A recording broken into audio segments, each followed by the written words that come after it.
Zhao est le propriétaire de ce salon de massage traditionnel chinois situé à Munich. En raison du confinement lié au coronavirus en Allemagne, il a perdu 50% de ses revenus en 2020.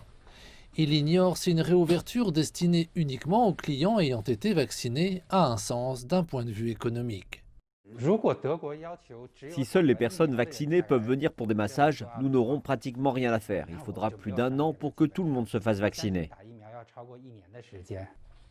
Il reçoit actuellement une subvention du gouvernement, subvention qui pourrait être annulée s'il était autorisé à ouvrir pour ceux qui ont des privilèges spéciaux.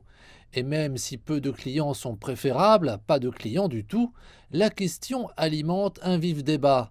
Nombreux sont ceux qui affirment que la politique divisera la société et remettra en question la liberté de choix. Non, non, tout le monde devrait être égal. Tout le monde devrait être traité de la même manière. Le vaccin n'est pas disponible pour tout le monde et il n'est pas gratuit pour tout le monde.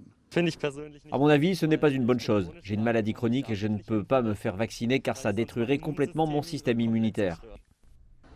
Mis à part ce débat, des inquiétudes concernent l'approvisionnement en vaccins. Certains centres de vaccination ont été fermés jusqu'à l'arrivée du prochain envoi de vaccins BioNTech-Pfizer dans l'Union européenne le 8 janvier.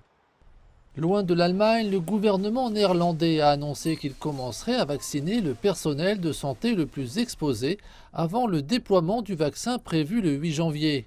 Le démarrage tardif de son programme de vaccination par le pays a provoqué la colère de la population après que d'autres pays européens ont commencé à proposer des injections dès la fin de l'année dernière. De son côté, le gouvernement français adopte une approche beaucoup plus discrète concernant les vaccins. En effet, les citoyens de l'Hexagone se révèlent être parmi les Européens les plus sceptiques concernant ce vaccin.